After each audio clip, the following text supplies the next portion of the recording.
मयंकଙ୍କ flying kiss करने हर्षित को पड़ेगा महंगा कटिला 60% मैच फी।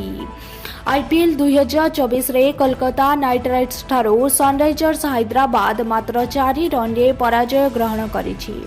एही मैच रे कोलकाता नाइट राइडर्स रो खेलाड़ी हर्षित राणा कमाल प्रदर्शन करिसेंती।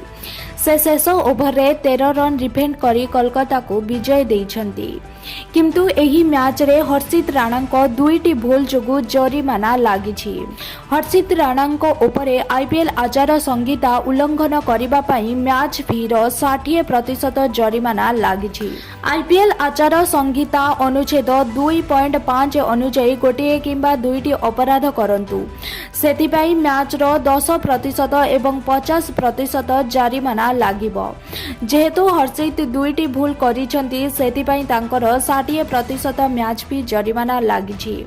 तेबे हर्षित निजर दुईटी अपराध को स्वीकार करने सहित रेफरी दंड मध्य स्वीकार करिसंती। हर्षित राणा सनराइजर्स हैदराबाद ओपनर मयंक अग्रवाल एक ब्राउन्स बॉल पकाइथिले। एहाकू मयंक खेलिथिले किंतु एही बॉल रे रिंकू सिंह भी बढ़िया कैच धरिथिले। एहा परे हर्षित मयंक आड़को ऑनलाइन फ्लाइंग किस देइथिले। एहा परे मयंक अग्रवाल पाविलियन फेरिथिले, किछि कहि नथिले। तेबे आईपीएल 2024 रे कोड ऑफ कंडक्ट भांगिबा मामला रे एहा प्रथम घटना होईछि।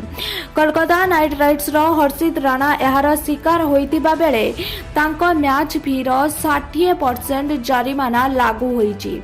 एही मैच रे हर्षित 4 ओभर रे 33 रन देई 3टी विकेट हासिल करिसेंती। एपरि दमदार खबर गुड़िक देखिबा पई आम चैनल को सब्सक्राइब कर।